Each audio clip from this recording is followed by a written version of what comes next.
सबसे बड़ी बात इस पूरे विषय को जो भटकाने का काम माननीय मुख्यमंत्री जी ने किया है कि जिस बीपीएससी का हवाला दिया था गुणवत्ता की बात, हम स्पष्ट रूप से कहते हैं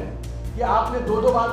शिक्षकों का अहर्ता का परीक्षा दिया। दूसरे राज्यों में उसी अहर्ता के आधार पर शिक्षक की नियुक्ति होती है, उसको राज्यकर्मी का दर्जा मिलता है, लेकिन अपने राज्य में आप उसको भी किनारे किए। 2024 तक और 2025 तक इस मामले को हम लटका के रखेंगे तो इसके आधार पर राजनीति रोटी सीख पाएंगे। लेकिन भारतीय जनता पार्टी स्पष्ट रूप से चेतावनी देती है कि आप इस मुद्दे को भटका नहीं सकते हैं। हम बिहार की जनता के साथ इस विषय पर खड़े हैं, बिहार के शिक्षकों के साथ इस विषय पर खड़े हैं, बिहार के युवाओं के साथ इस विषय पर खड़े हैं और हम इस आंदोलन के रूप में आपकी सरकार को घेरेंगे और स्पष्ट रूप से सड़क के सदन तक आपको आंदोलन देखने को मिलेगा। तेजस्वी यादव अपना रोजगार लेकर विदेश प्रवास देख रहे बिहार इन शॉर्ट्स। मैं हूँ आपके साथ रोहित। आपको बता दें कि बिहार सरकार के पूर्व मंत्री और बीजेपी विधायक नितिन नवीन रोजगार के मुद्दे को लेकर और शिक्षक अभ्यर्थियों की समस्या को लेकर खूब बरस गए मुख्यमंत्री नीतीश कुमार पर और उप मुख्यमंत्री तेजस्वी यादव पर। और क्या कुछ कह रहे हैं पहले आप इस वीडियो में देखिए। सरकार से हमेशा लगातार उनके एग्जाम लेने की दोबारा जो बीपीएससी के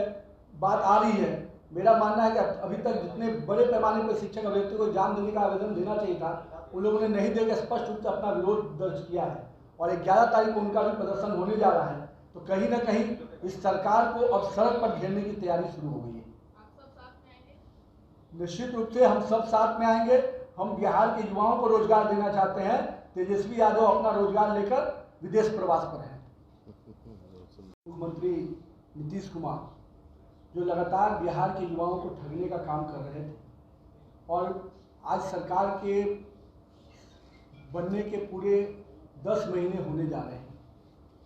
और इस 10 महीने की अवधि में तेजस्वी यादव ने जो अपने घोषणा पत्र में, आरजेडी के घोषणा पत्र में था कि 10 लाख नौकरी का जो रेवड़ी बांटा था उन्होंने,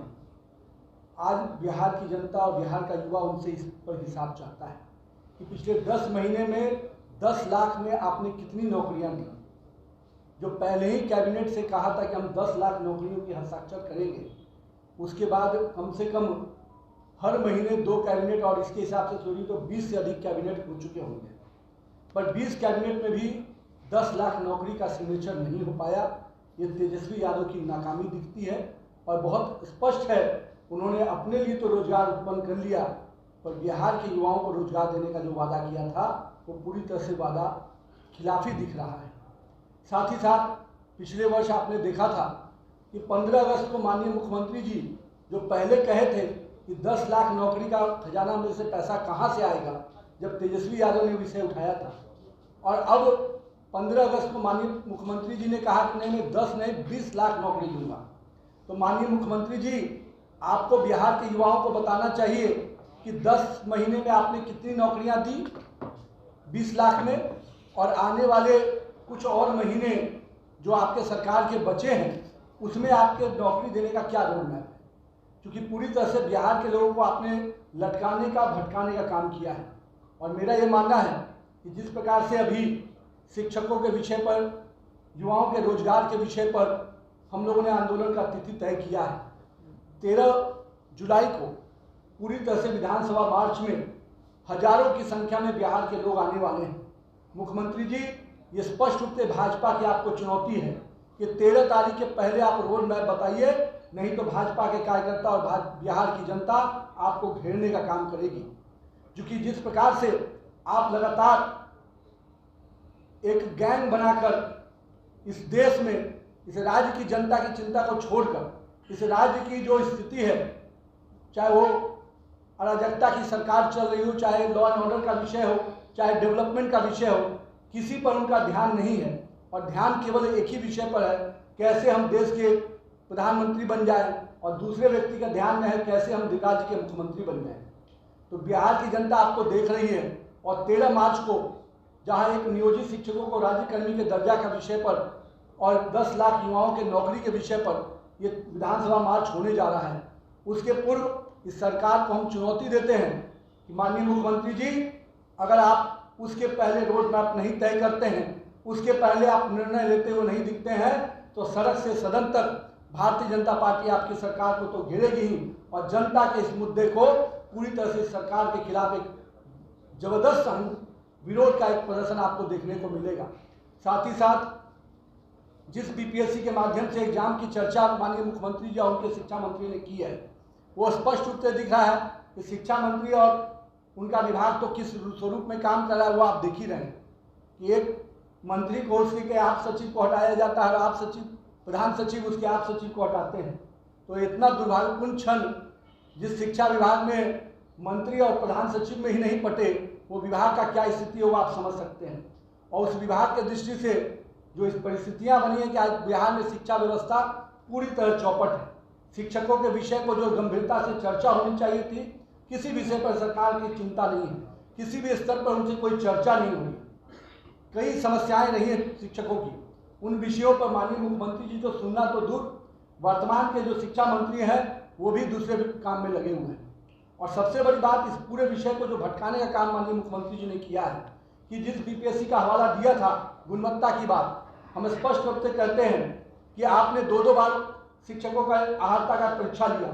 दूसरे राज्यों में उसी अहर्ता के आधार पर शिक्षक की नियुक्ति होती है, उसको राज्यकर्मी का दर्जा मिलता है, लेकिन अपने राज्य में आप उसको भी किनारे किए हुए हैं। और सबसे बड़ी बात, अब आप गुणवत्ता की बात करने आए हैं। जब बीपीएससी के माध्यम से उस बीपीएससी में 1,76,000 करीब जो वैकेंसी की बात आई थी, उसमें से 1,90,000 आवेदन आते आते उसका पूरा साइट क्रैश कर जाता है। उस बीपीएससी की इतनी क्षमता नहीं है कि इतने बड़े एग्जाम को ले पाए।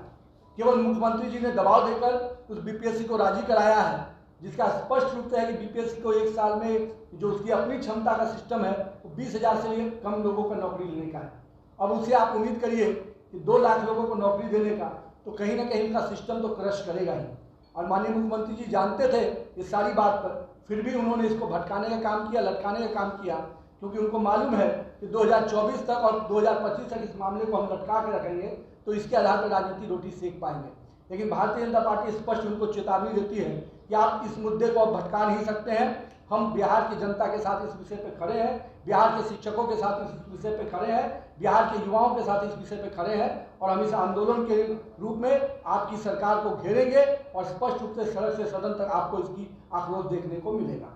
तो अभी आपने देखा जो बिहार सरकार के पूर्व मंत्री और बीजेपी विधायक है नितिन नवीन ने साफ साफ कह दिया कि तेजस्वी यादव जब सरकार में आए थे तो उन्होंने 10 लाख रोजगार देने का वादा किया था। 10 महीने हो चुके हैं, लेकिन तेजस्वी यादव रोजगार देने के बजाय विदेश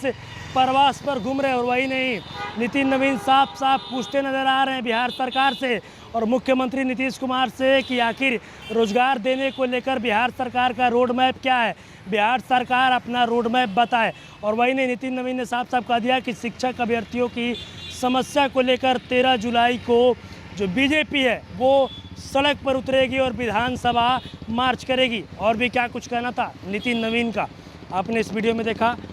बस इसी तरह की तमाम खबरों के साथ अपने साथ जुड़े रहें, तब तक के लिए धन्यवाद।